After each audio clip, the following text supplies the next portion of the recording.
Hello everyone and a warm welcome to our channel. I hope you are doing well. Studies and preparations are going on. We are starting with our revision lectures for CA Final Law November 22 attempt. Now, before we jump into the main concepts, कुछ बातें discuss करेंगे. This part will stay common for all the revision lectures, तो एक बारी सुन लेना. नहीं, अगर अगली बारे में if you know the points you can skip this introduction का 1 मिनट का part, right? So please understand there are certain points to be taken care of. I am assuming that you have covered concept plus question at least once or twice. So please don't try to substitute these revision lectures as study lectures. Detailed वाले भी मेरे जो available है videos उसके साथ compare मत करना, क्योंकि ये रिवीजन लेक्चर्स है, स्टडी लेक्चर्स नहीं है. क्लियर है? तो क्वेश्चंस पे हम ज्यादा फोकस नहीं करने वाले. कंसेप्ट्स जो है मैं अज्यूम कर रहा हूं आप एक बार दो बार कर चुके हो, so that you are able to grasp the concepts with the speed and with the way with which the revision lectures will be conducted. Clear? Second, इसके साथ साथ MCQ जरूर आपको करने हैं and you can join our telegram channel for that. S Walimbe classes for CA final law search कर लो, नहीं तो डिस्क्रिप्शन पे आपको मिल जाएंगे. कंपनी लॉ भी हमारा चल रहा है, 4 से 5 MCQs डेली कवर किए जा रहे हैं, top level MCQs. So join that. वहां पे गलतियां होंगी, मुझे ऑलरेडी पता है. डिसहार्टन मत होना, ये सोचना कि आपको अपने पॉइंट्स पता चल रहे हैं कि ठीक है यार, डीप में स्टडी करके ही समझ आता है कि MCQs आंसर कर पा रहे हैं या नहीं कर पा रहे. इसके साथ साथ आपको बुक्स की जरूरत लग रही है कि you can refer my books, या फिर अगर लग रहा है कि क्लासेस में कहीं मिसिंग था and if you want my classes, आप कंसीडर कर सकते हो. You can go and check our website www.swalimbeclasses.com. Speed kindly understand, धीरे धीरे एक एक कंसेप्ट समझा के. क्लास में तो हम नोट्स को छोड़ के अपनी एक राइटिंग पे भी जाते हैं, जो मैं हैंड रिटन नोट्स देता हूं, तो वो सब नहीं हो पाएगा. Please understand the scope of this revision lecture. तो स्पीड थोड़ी सी रहेगी and you have to able you should be able to grasp the concepts. इसीलिए मैं कह रहा हूं आपने एक बार कर रखा है. उसके सिवा कोई भी जनरल क्वेरी आती है, स्टडी क्वेरी आती है, you can just ping me on 9560436910. WhatsApp या टेलीग्राम कर लेना, कॉल कर सकते हो, बट थोड़ा बहुत हो जाता है कि टाइम मैच करना. So it's preferable that you message and if decided then we can have a word on call, not an issue. And पिछली बार मैं हमेशा ट्राई करता था कि रिवीजन लेक्चर्स एक अटेम्प्ट स्पेसिफिक आए, राइट? एंड उसका आप उसी टाइम इस्तेमाल करें, बाद में उस पर रिलाय ना करें, क्योंकि फिर आपकी स्टडी इंपैक्ट कर जाती है. तो मैं रिवीजन लेक्चर्स रखता था, कुछ हटा देता था, बट बहुत स्टूडेंट्स ने मैसेज किया है, तो इस बार don't worry, revision lectures will stay on YouTube. कोई दिक्कत नहीं है, यूट्यूब पे ही रहेंगे, टेंशन मत लेना. जब मन करे तब देख लेना, एग्जाम तक, एग्जाम डे तक, एग्जाम डे के बाद, जब भी आपका मन है. क्लियर? स्कोप क्लियर है? स्टार्ट करें. ये इंट्रोडक्शन पार्ट सब में रहेगा, right? And let's start with our revision. Hello everyone and a warm welcome to our channel. So we are back with another revision lecture specifically for the chapter of companies incorporated outside India. Approximate weightage, it will take around 8 marks in our exams. And let's start with the revision. Okay, the balance playlist can be found in the description also. So let's start.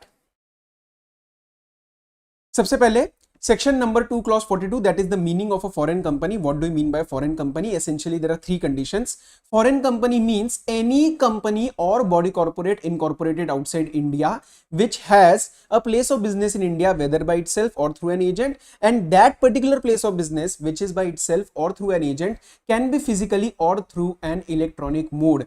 And means this condition also needs to be complied, this condition also needs to be complied, and conducts any business activity in India in any other manner. Now there are various practical interpretations possible on this particular words that they have used, in any other manner, जिसके ऊपर बहुत सारे हम एक कह सकते हैं contradictions उठ सकते हैं, बट आईसीए ने इसके ऊपर ज्यादा कोई बात करी नहीं है. तो बस पेपर पॉइंट ऑफ व्यू से समझ लेना कि 3 कंडीशंस मीट करनी पड़ेंगी, पहली, दूसरी और तीसरी. अदर मैनर के ऊपर ज्यादा मत सोचना, ठीक है? कई कई बुक्स में भी इसके ऊपर बात कर रखी है, लेकिन आईसीए ने नहीं कर रखी. सेकेंड इंपॉर्टेंट चीज, आईसीए के क्वेश्चन में it was said that the company has agents in India but no place of business in India, in which ICA took the stand कि बिकॉज ऐसा है कि भैया प्लेस ऑफ बिजनेस नहीं है, then it is not a foreign company. However agents के तो office रहे होंगे एंड एजेंट्स के द्वारा उसका ऑफिस रहा होगा, but ICA ignored that point completely, because paper में ये बोला था, क्वेश्चन में ये बोला था, the company has no place of business in India. तो आईसीए ने उस चीज को इग्नोर कर दिया कि एजेंट का प्लेस ऑफ बिजनेस तो होगा ना. सो वो चीज आए पेपर में, अगर एक्सप्लिसिटली ऐसा कुछ लिख दे तो फिर आप इसको फॉरेन कंपनी मत मानना, right? I hope this is clear. ये बच्चे हो आप, आपके दिमाग में डाउट है, sir what do you mean by electronic mode? Okay, On the basis of the company's registration of foreign company rules 2014, electronic mode means carrying out electronically based whether the main server is installed in India or not. तो main server हो सकता है out of India हो, कोई फर्क नहीं पड़ता, हमें देखना है काम इंडिया में हो रहा है क्या. Including but not limited to, so this kind of definition is not exhaustive. उसमें सारे काम आ जाते हैं. B2B transactions, in data interchange होना, ऑफरिंग टू एक्सेप्ट डिपॉजिट्स और इनवाइटिंग डिपॉजिट्स और subscription in securities in India और from citizens of India, financial settlements, transaction services, supply chain management, online services, telemarketing, education services, information research and other data related data communication services. And this can be conducted by anything, so any medium, email, mobile device, social media, cloud computing, document management. ये बहुत ही vast definition है. ये explanation recently amendment के द्वारा डाली गई थी. Ensure that you are doing it. For the purpose of this clause, electronically based offering of securities, subscription thereof और listing of securities in IFSCs which are set up under SEZ Act shall not be constituted at electronic mode. क्यों? क्योंकि sir IFSC अगर SEZ में setup हो रहा है तो उसको बाहर का दर्जा दिया जाएगा. इट शैल बी एंश्योर्ड कि इट शैल बी डीम्ड जैसे कि सब कुछ आउट ऑफ इंडिया हो रहा है उस सेंस में, तो इसीलिए उसको यहां से हटा दिया गया. ठीक है, उसको डिपॉजिट्स के केस में यहां से हटा दिया गया. तो लिस्टिंग ऑफ सिक्योरिटीज या फिर सब्सक्रिप्शन कहां हो रहा है? IFSCs में, जो कि SEZ के अंदर सेटअप हुए, तो वो यहाँ पे इलेक्ट्रॉनिक मोड से बाहर हो जाएंगे. Please note, a foreign company is not a company as per our Companies Act 2013 because it is not incorporated in our act, and a foreign company is a body corporate as per 2 clause 11. क्योंकि body corporate की definition और company की definition अलग अलग होती है. I hope that particular part is clear. वो हम बेसिक्स में करते हैं, इंट्रोडक्शन में करते हैं, यहाँ डिटेल में नहीं जा पाएंगे. एक चीज का ध्यान रखना, रूल 8 बोलता है कि कहीं पे भी अगर रजिस्ट्रार वर्ड यूज किया गया तो न्यू दिल्ली वर्ड यूज किया जाएगा. सर क्वेश्चन से न्यू दिल्ली उसको डीम कर लिया जाएगा. क्वेश्चन से समझाओ. A company is incorporated in Mumbai, the ROC for that particular company and filing of documents to the ROC will be of Mumbai या महाराष्ट्र या फिर Delhi, new Delhi. Answer is new Delhi. तो कंपनी कहीं पे भी इनकॉर्पोरेट हुई हो उसके लिए जब ROC की बात करी जाएगी तो न्यू दिल्ली ROC उसको देखेगा, कैपिटल है, एंड सारे फॉरेन कंपनीज का ध्यान रखेगा चाहे वो दिल्ली में इनकॉर्पोरेट हुई हो या ना हो. अच्छा, सेक्शन 379 पे चलते हैं sir. Application of Act to foreign companies. Subsection 1, Section 380 to 386 both inclusive and Section 392 and 393 shall apply to all foreign companies. मतलब एक बार 242 का टेस्ट पास हो गया, अगर 242 के टेस्ट में से वो नीचे गिर गई तो सबसेक्शन 1 के हिसाब से ये सेक्शंस लग जाएंगे. और subsection 2, applicability of this chapter and other provisions of the act as prescribed. तो सर कई कंपनीज पे, कई फॉरेन कंपनीज पे ये सेक्शन के साथ साथ पूरा कंपनीज एक्ट भी लगा दिया जाएगा. यस, तो देखो, where minimum 50% of share capital either equity और पेड अप और partly both is held by one or more citizens of India or by one or more companies or bodies corporate incorporated in India. तो यहाँ पे दोनों है, companies और bodies corporate या फिर पार्टली बोथ, तो कॉम्बिनेशन. तो उस केस में ये वाला चैप्टर उसको लग जाएगा. कंपनीज एक्ट चैप्टर नहीं, ये वाला कंपनीज एक्ट 2013 उसको लग जाएगा एज इफ कि वो एक इंडिया में इनकॉर्पोरेटेड है. और सर उसके सारे बिजनेस पे लगा देंगे companies act? No, only that business which is carried on by it in India. A very very important question related point I am linking because it is a comprehensive revision series. तो question के points भी बताऊंगा आपको.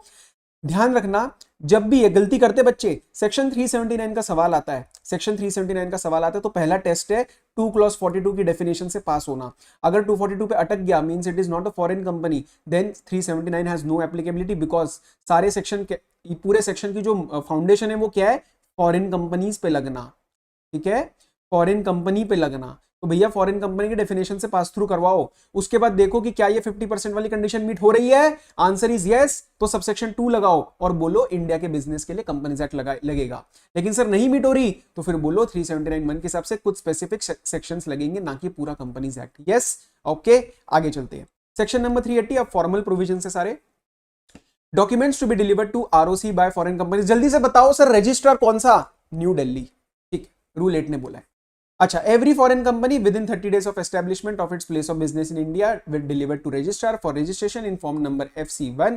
सारी की सारी चीजें आ जाएंगी. MOA AOA आ जाएगा और it's other instrument which is defining it's constitution if not in English language, उसका सर्टिफाइड ट्रांसलेशन. एड्रेस बताओ, लिस्ट ऑफ डायरेक्टर्स बताओ, कौन कौन लोग हैं एंड उनकी सेक्रेटरी की डिटेल्स बताओ, पासपोर्ट नंबर बताओ, इनकम टैक्स बताओ, डेट ऑफ बर्थ बताओ. ये सारी नॉर्मल चीजें. Name and address of the person, ये जरा इंपॉर्टेंट है, आगे एक सेक्शन में काम आने वाला है, तो जरा बता रहा हूं. Name and address of the the person who are authorised to accept on behalf of the company the documents या कोई नोटिस। तो जीएसटी की नोटिस सर्व करनी होगी, अब स्क्रूटिनी उठ रही है तो जीएसटी की नोटिस सर्व करनी हुई तो इनको सर्व करी जाएगी, ठीक है, क्योंकि फॉरेन कंपनी है, बाहर के लोग होंगे, तो भैया इंडिया का एक बताओ मुझे कौन इसको एक्सेप्ट करेगा। Address, full address, principal place of business का पर्टिकुलर्स, आपने कोई और ओकेजन पे इंडिया में ऑफिस खोला है, बंद किया है। Declaration that none of the directors और authorised representative in India has ever been convicted, मतलब कभी भी ऐसा ना हो, it should not have had happened any time in the past, और उसमें कोई कूलिंग ऑफ पीरियड नहीं है कि हुआ और उसके बाद 5 साल हो गए, नो, एक बार हुआ तो आप यहाँ पे फिर नहीं बन सकते as with respect to authorised representative या फिर with respect to director of the company, आप कभी भी नहीं बन सकते इस कंपनी। So has ever been convicted or debarred from formation of companies and management whether in India or abroad, तो ये दोनों कवर करेगा। Any other information जो कि प्रिस्क्राइब्ड है। सबसेक्शन 2 ट्रांजिशनल प्रोविजन है, छोड़ दो, जो ऊपर आपने डॉक्यूमेंट्स डिलीवर करे उसके अंदर अगर कोई भी चेंज आ जाता है तो with in 30 days form FC2 में बताओ। अच्छा, the form FC1 shall also be supported with an attested copy of approval from RBI under the FEMA और the required regulations, कि भैया आरबीआई से आपने रिक्वायर्ड अप्रूवल्स ले लिए जो आपको फेमा के अंदर चाहिए थी, because FEMA will be involve when a foreign company is coming to India and from any other regulators if any approval is required by such foreign company to establish a place of business in India. For example वो कोई specific काम कर रही है, let's say sugar manufacturing का, उसके respect में department of some commerce से कोई स्पेसिफिक अप्रूवल चाहिए तो वो भी लेके दो, वो भी बताओ इसके अंदर, ठीक है, वो भी डिलीवर करो फॉर्म नंबर FC1 के साथ, ठीक है। अगर आपको लगता है कि ये कोई आपके लिए जरूरत ही नहीं है तो फिर एक डिक्लेरेशन फाइल करो from the authorised representative sign करके कि हमें ऐसी कोई अप्रूवल रिक्वायर्ड ही नहीं थी, no such specific approval is required. तो ये स्पेसिफिक है, ये जनरल अप्रूवल है, ये जनरल अप्रूवल है। Okay, if foreign company ceases to have a place of business in India तो इमीडिएटली फोर्टविथ नोटिस दो रजिस्ट्रार को कि भैया मेरा कोई प्लेस ऑफ बिजनेस अब बचा नहीं है, और उस दिन से जिस दिन से नोटिस दी जाएगी ऑब्लिगेशंस खत्म कर दी जाएगी सारे के सारे उस कंपनी की to deliver any document, to file any document with the registrar, ठीक है, प्रोवाइडेड ऑब्वियसली उसका और कोई प्लेस ऑफ बिजनेस नहीं है। अब वो टाटा बाय बाय हो रहा है इंडिया से। अकाउंट्स ऑफ फॉरेन कंपनी, हर एक foreign company every calendar year में, every calendar not financial year, गलती करते बच्चे, every foreign company in every calendar year shall make out a balance sheet and P&L with such particulars and annexures as may be prescribed and deliver a copy to the registrar, ठीक है। CG by notification direct that in case of a foreign company the requirements of clause number A, ये वाला हमारा clause number A balance sheet P&L वाला shall not apply या फिर apply subject to certain modifications।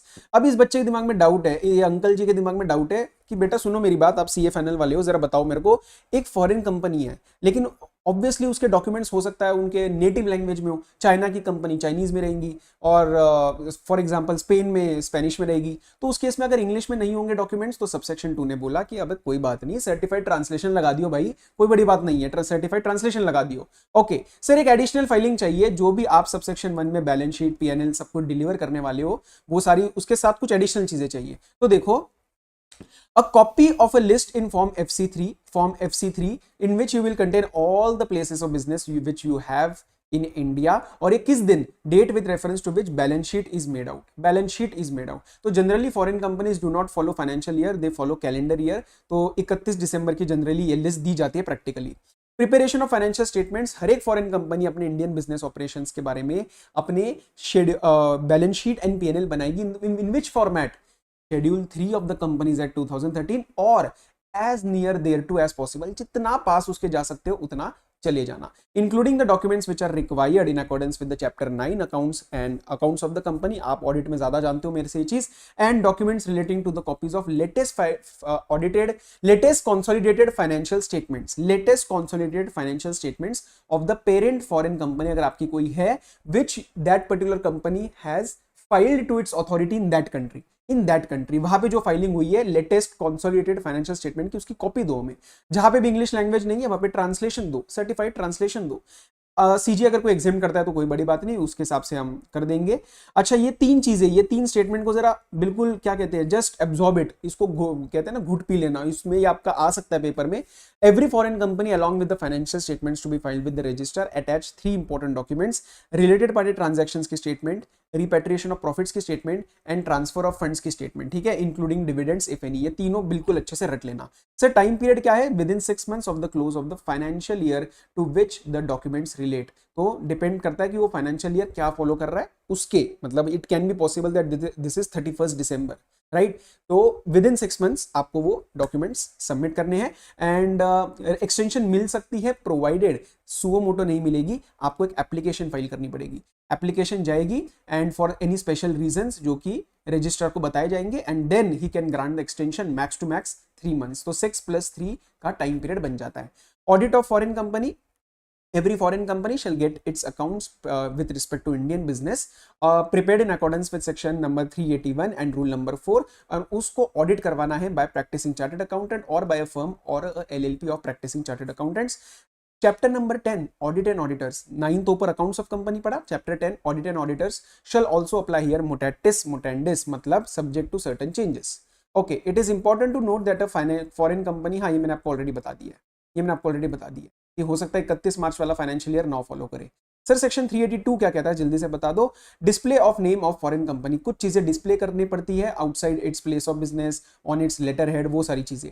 So every foreign company shall conspicuously exhibit मतलब तरीके से clearly exhibit करेगी on outside of every office और प्लेस ऑफ और place where it carries on business in India. Sir क्या नाम एंड कंट्री जहां से वो इनकॉर्पोरेटेड है, इन कैसे कैसे how should it present this particular, how should it exhibit in letters which are easily legible in English character. Sir legible का मतलब, अरे मतलब clearly okay, and also the characters of the language or one of the languages in general use in locality in which the office or place is situated। so if the company is situated in Mumbai तो English और मराठी में आएगी, इसी तरीके से अलग अलग depend करेगा।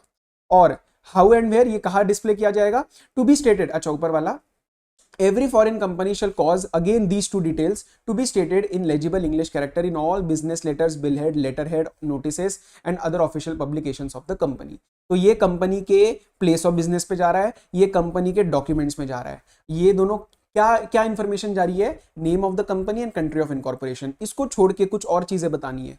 If the liability of the members is limited then cause notice of this fact to be stated in every prospectus, business letters and other official publications in English legible characters and to be conspicuously exhibited outside every office or place it carries on business in India again in English characters and local language। तो kind of हम कह सकते हैं ना कि ये दोनों चीजें और fact that the liability of members is limited कहाँ कहाँ जाएगी, जहां जहां उसका प्लेस ऑफ बिजनेस है एंड उसके ऑफिशियल डॉक्यूमेंट्स पे। क्लियर, तो इसको वैसे भी समराइज कर सकते हो। 383 service on foreign company, if you want to serve any notice to foreign company then we will serve it to that person जिसका नाम यहाँ पे आया था, ऊपर लिंक कराया था ये वाला, ठीक है, वो वही वाली बात कही है 383 में। तो उसका नाम दो जो 380 में उसको उस पर्टिकुलर को सर्व करो जिसका नाम 380 में आया था कि हम उसको सर्व कर सकते हैं notice on behalf of the company. कैसे दिया जाएगा, लेफ्ट एट मतलब by hand deliver and then इधर it can be send by post और बाय इलेक्ट्रॉनिक मोड। अच्छा, सर्टेन सेक्शंस यहाँ पे एज इट इज लग जाएंगे। सेक्शन 71 डिबेंचर्स वाला, 92 एनुअल रिटर्न एंड 135 CSR, लेकिन इसके अंदर कुछ चेंजेस है, ध्यान से पढ़ो। रूल 7 कहता है annual return needs to be filed in form FC4 plus required fees within 60 days from the last day of its financial year. और ये किसको फाइल किया जाएगा, ऑब्वियसली ROC को। सर ROC कौन सा, रूल 8 बताया था ना, न्यू दिल्ली, ठीक है।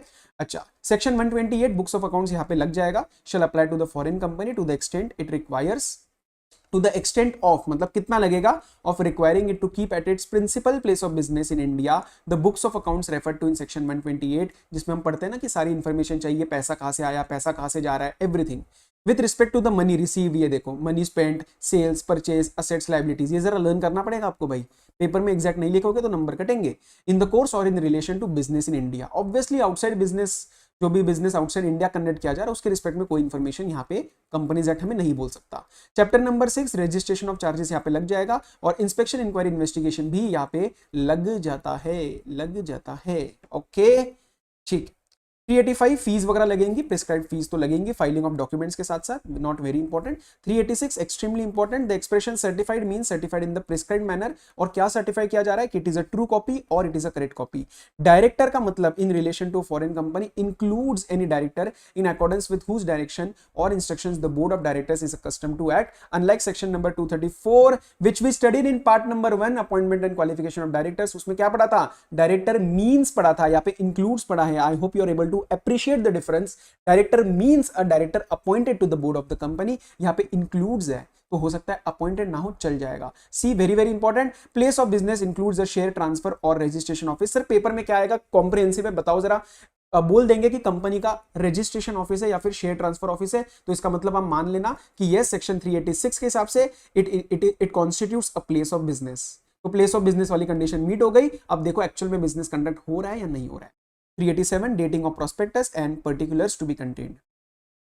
अब मैं यहाँ पे ना एक बार ये बता रहा हूं, हर बार नहीं बताऊंगा, ठीक है। यहाँ पे ना ये जो कहानी लिखी है पहले वो पढ़ रहा हूं। No person shall issue, circulate और distribute in India any prospectus offering to subscribe for securities of a company, ध्यान से, incorporated or to be incorporated outside India whether it has or has not established or when formed, मतलब अभी हुई नहीं है क्योंकि बोला है to be incorporated भी कवर किया ना यहाँ पे, तो जब incorporate होएगी तब it will or maybe it will not establish a place of business in India।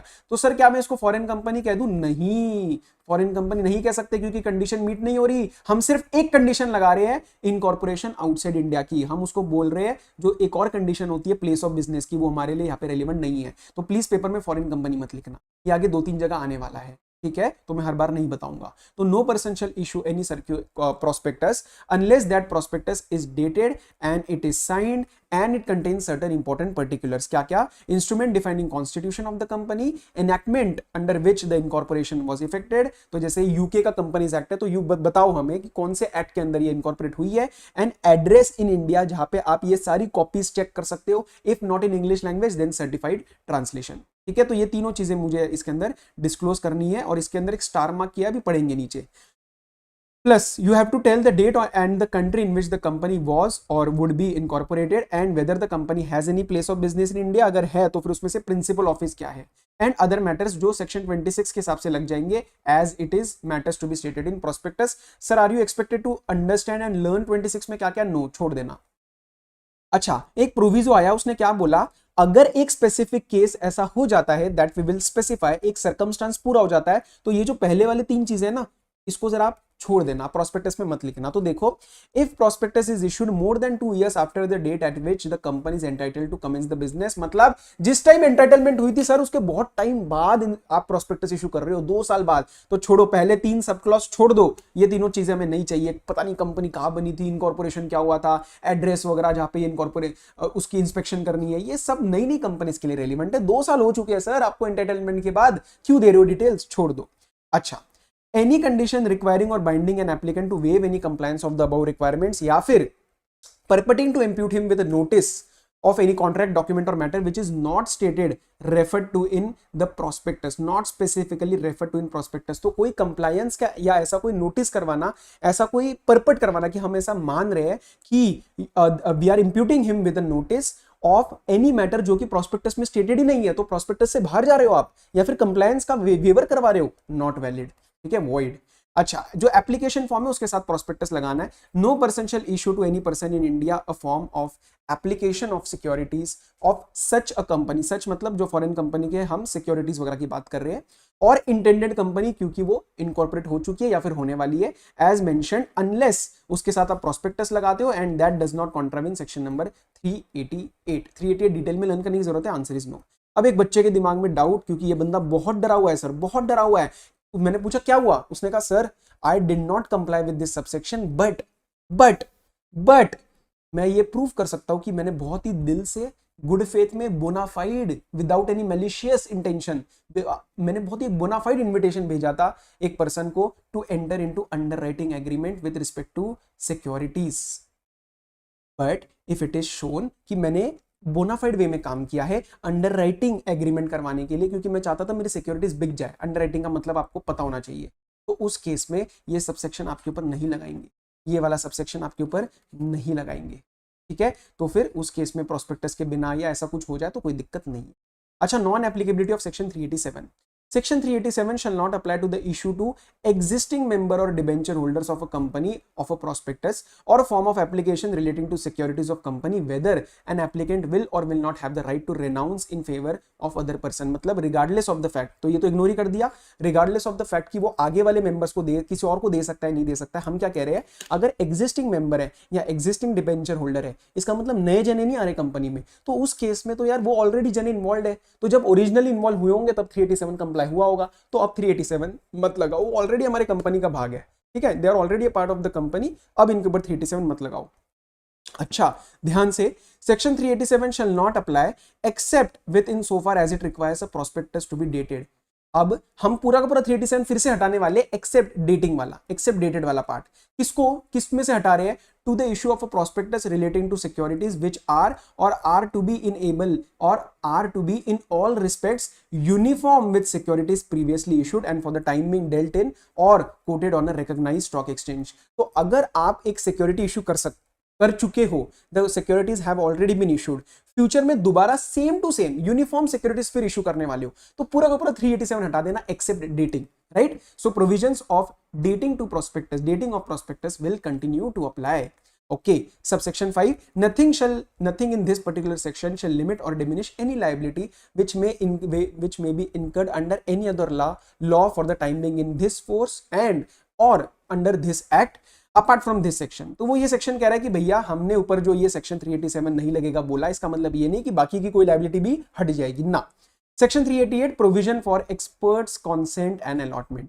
देखो, no person shall issue, circulate और distribute in India any prospectus offering for subscription in securities, वही वाली कंपनी जो मैंने ऊपर बोली।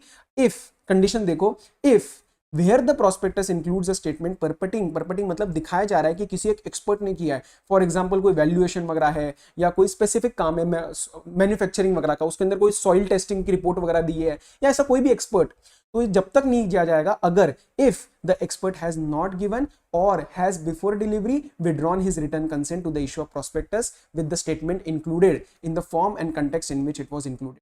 तो अगर उसने नहीं दिया या फिर दिया और विड्रॉ कर दिया तो आप प्रोस्पेक्टस नहीं इशू कर सकते, या फिर there does not appear in the prospectus a statement that he has given and not withdrawn his consent. तो इसको आपको डिस्क्लोज भी करना पड़ेगा कि ऊपर वाली कंडीशन पूरी हुई या नहीं हुई।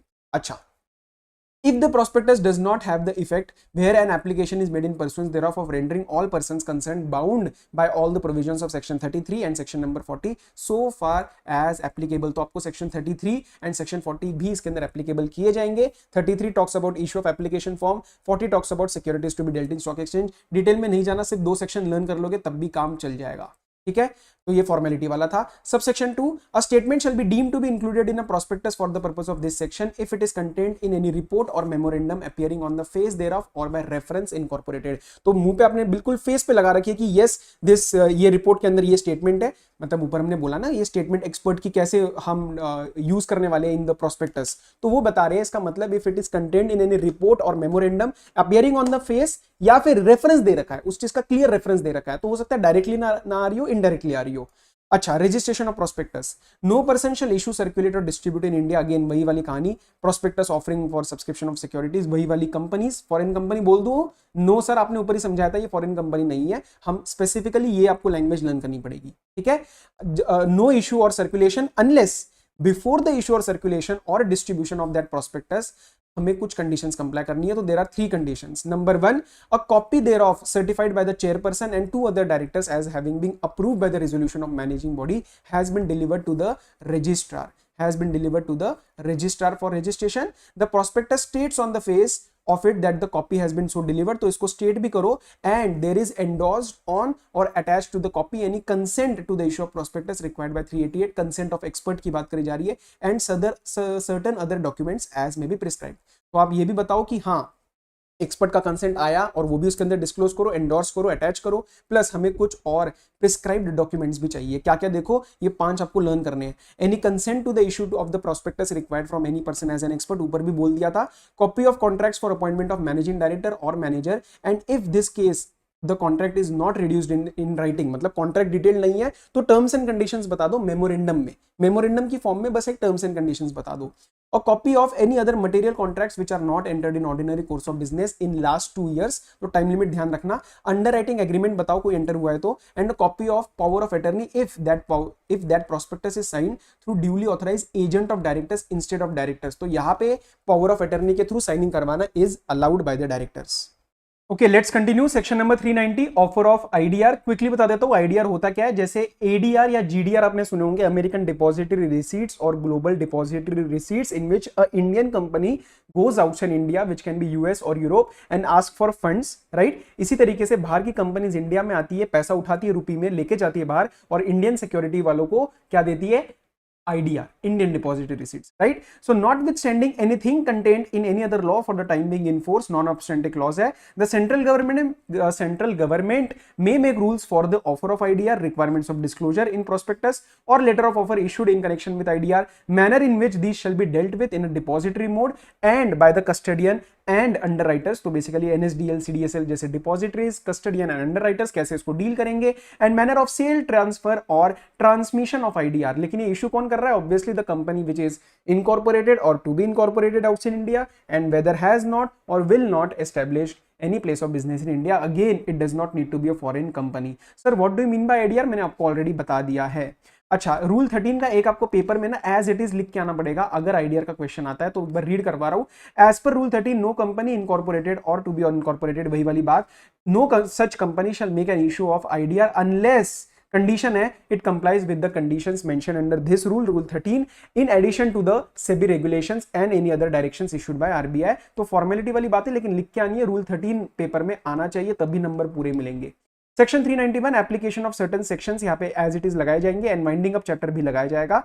तो section number 34 which talks about criminal liability in for misstatement in prospectus, audit में पढ़ते हो, and 35 civil liability for any kind of misstatement, and section 36 punishment for fraudulently inducing persons to invest money shall apply to the issue of prospectus by company incorporated outside India under 389 जो ऊपर पढ़ चुके हैं, as they apply to any Indian company and with respect to IDR as well. अच्छा, subject to section 376 power to wind up foreign companies although dissolved, section detail में नहीं जाना है. सब्जेक्ट टू दैट सेक्शन 376 बस इतना paper में लिख के आना है.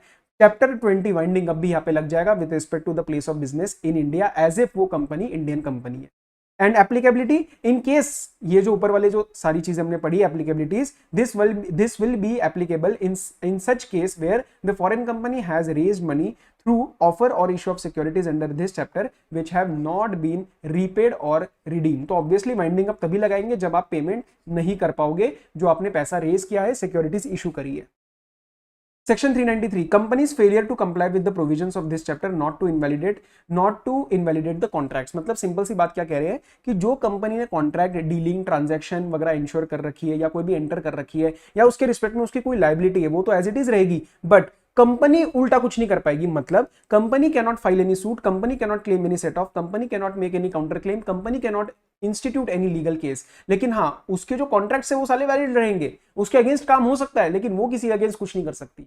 क्लियर? तो उसकी कॉन्ट्रैक्ट डीलिंग लायबिलिटी सब कुछ इंटैक्ट रहेगा, एनी अदर ट्रांजैक्शन इंटैक्ट रहेगी, लेकिन वो कुछ काउंटर नहीं कर सकती with respect to such contracts, dealing और ट्रांजैक्शंस जिसको हमने अभी अभी वैलिड बोला है. और ये कब तक? जब तक आपका नॉन कंप्लायंस कंटिन्यू करेगा, जब तक आप उस चीज को ठीक नहीं कर लेते. Certain exemptions central government grant कर सकती है certain exemptions by way of notification, और सर वो नोटिफिकेशन आ चुकी है बाय वे ऑफ अमेंडमेंट. तो देख लो, the MCA has issued a notification with respect to 393A dated August 21, 5th August 21. तो देखो जरा ढंग से, ये वाली लैंग्वेज आप छोड़ सकते हो क्योंकि वो यहां पे दोबारा रिपीट होने वाली है.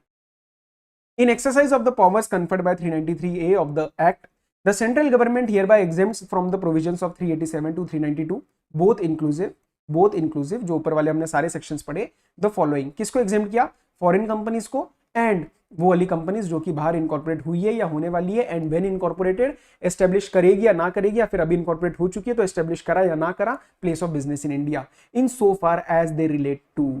मतलब इन सो फार ये जो sections to these companies as they relate to offering for subscription in securities, requirements related to in prospectus and all related matters. तो securities and prospectus के रिस्पेक्ट में sections not applicable, लेकिन ये सारे subscription of securities वगैरह कहाँ की जा रही है? IFSC में अंडर SEZ. सर ये पहले भी कहीं पे पढ़ा था? यस, इलेक्ट्रॉनिक मोड में भी इसको हमने एग्जेम्पशन दी थी, इलेक्ट्रॉनिक मोड में भी हमने इसको एग्जेम्पशन दी थी, और यहाँ पे भी पूरे के पूरे चैप्टर से ही एग्जेम्पशन दे दी, पूरे के पूरे चैप्टर से ही हमने एग्जेम्पशंस दे दी with respect to specifically IFSC जो SEZ में इनकॉर्पोरेट हुए हैं, तो उनमें अगर ये सारे काम किए जा रहे हैं तो, और पूरा बिजनेस अगर कुछ एक पार्ट इसमें कर रहा है तो फिर उस केस में वो इलेक्ट्रॉनिक मोड से बाहर कर लिया जाएगा. तो वो कंडीशन आपको देखना पड़ेगा पेपर में क्या पूछ रहे हैं. Right. So this was all for this particular chapter. बहुत ही छोटा चैप्टर है, 8 मार्क्स का अभी तक जनरली पूछा जा रहा है। So this becomes scoring and it is very very smart to focus on this chapter first if you are facing any shortage of time, right. So till then all the very best, study well, take care. Company law के balance हम chapters बहुत ही procedural है, तो उससे पहले हम economic loss के कुछ इंपॉर्टेंट चैप्टर्स उठाने की कोशिश करेंगे ताकि आपका मेजर 70-80% तो मैं यहीं पे रिवाइज करवा दूं, right. So till then all the very best, study well, take care, be safe, bye.